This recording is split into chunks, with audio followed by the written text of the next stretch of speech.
Hello everyone, I am Casey of Coffee and Hobby, and I am honored to debut to you Fields of Mel with this short story to introduce you to the world and one of the biggest mechs I have in its currently. I am Casey of Coffee and Hobby, and this is Fields of Mel, Birth of a War God. By me, Casey Clare. My name is Justin Butcher. I was an infantry soldier, private, and a Sergeant Heavy Weapons Mech Specialist. I belonged to a mixed unit. I was recently asked by my grandson what was the most terrifying thing I faced during the Principality of Vermilion's revolt. After telling him, I felt more comfortable with what I had witnessed. So today, I decided to tell that story. I remember I was sitting around a CET, Central Entertainment table. My buds and I were shooting the shit, nothing unusual, but we wanted to buy once we got home. Who had the coolest build mods, body modifications, as well as reminiscing about those we'd left at home. As we talked, I remember hearing some mech souls, soldiers who had piloted mechs. There was word going around about this new mech that Armored Solutions had developed. Of course, once I mentioned how big it was, the guys and I had to have the dish. Dish was a common reference used at this period to refer to gossip. The mech souls peeled us in. According to them, there was this new H.A.M.Ar. The Heavy Assault Mech line is a line developed by Armored Solutions. The suits are calling it the Heavy Assault Mech Ares. Mech souls had come to calling it the H.A.M.Ar. My God, was that an understatement? Anyways, the mech souls claimed this thing made its younger brothers look like toys. I laughed at that. I mean, hell, the latest H.A.M.Ar, the Mark V, was 7 freaking meters. But so crazy shit hit those tech kids, incoming Germans type for engineers, scientists, and general tech experts, cooked up. Then I had thought. One of my mates, the heavy weapons specialist in our unit, was the brother of a big-time student in Armored Solutions. A week before we were called out to this hellhole, he had been called away for some special training on behalf of one of the corpos. Thought crossed my mind. That lucky bastard getting to pilot one of these hammers. I quickly shrugged it off, though. We talked a bit more than me and the boys, friends, heading back to where we had been sitting, and talked about what soldiers do. It was 0500, 5 a.m., planetary time when the coffee horn ran off. Coffee horn was a term used in the U.N.H military to refer to an alarm used to wake up soldiers. There was no time for a break. The enemy had launched a surprise attack. I remember being pissed at our commander as he had refused to have any scouts. He thought they were too expensive. Bastard basically condemned us. Explosions went off as screams and yells filled the air. I scrambled to grab my gear and put it on. Chaos enveloped the camp. I stooped a second, and the head fell into the room. Cold snow. I said sorrowfully under my breath.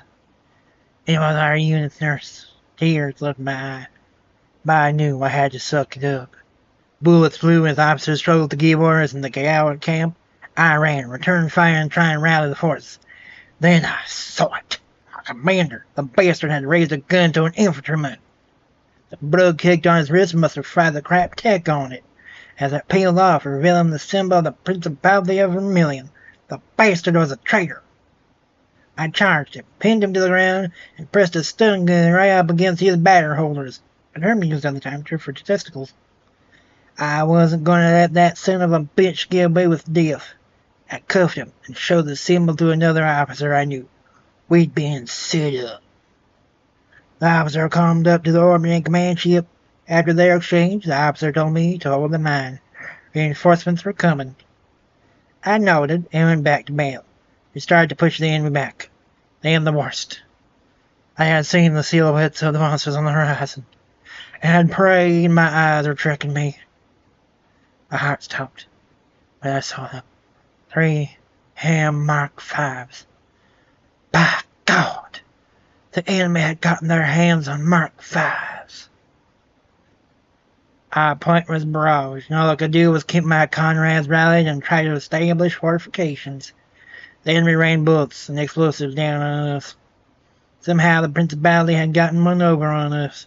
I cussed out the traitor commander through my teeth as I returned fire. Suddenly we heard an alarm, the kind you hear when they drop the big stuff. Well, I panicked a moment. Where it was landing was going to take out our main wall. That was the best protection we had. Well, at least till they dropped it. The shadow was cast over the battlefield. It was a good few minutes before we even heard the roaring of the dropship engines. What in the hell are they dropping? I thought to myself. I looked up in the sky, and I swear it looked like night had already set. Then I noticed the texture metal. When it hit the ground, I could hardly believe it. It was a damn mech. The thing was big as a skyscraper, and by God, the weapons on that thing. On just its right shoulder, it had a flagship-size AK-50 and a damn IPBM launcher, interplanetary ballistic missile launcher. The modern length of a mech cast a blanket of a shadow over the entire battlefield. My jaw dropped, and I hadn't even noticed I was standing up as I stared at this thing. That's when I heard it. A voice came over the comms. "Hey, Butcher. Looks like you guys need some help." A smoke told in his voice. I smiled and said, "Jack, is that you?" Jack replied, "You're damn right it's me. Where are the others? They aren't answering their comms." Tear ran down my face as I told him, "Forget Jack. I couldn't save him." He didn't respond. That's when it happened. One of the enemy Mark V's took another shot at Jack. Jack turned his mech's head, and it's just the head cannons. He blew it into bits. All it took for that hammer to kill a H.A.M.R. Mark V was its head cannons. I could tell you that was the bloodiest battle I ever watched. We followed Jack. His hammer decimated the enemy forces. Fuck, he didn't even bother with their tank and personnel units. Jack just rode right over them. He went beyond just defending the point. He brought the fight to them. I swear to you I have never seen such a bloodbath before or since. They broke something in Jack, and they did it while he drove. I can only call a damn god of war. After that, Jack pulled the strings and got me in a H.A.M.Ar I was squad with him. It would only be after we headed home that I learned that the mission was the first official deployment of the H.A.M.Ar. The review was taken by Wednesday Arms, published by Armored Solutions Weekly.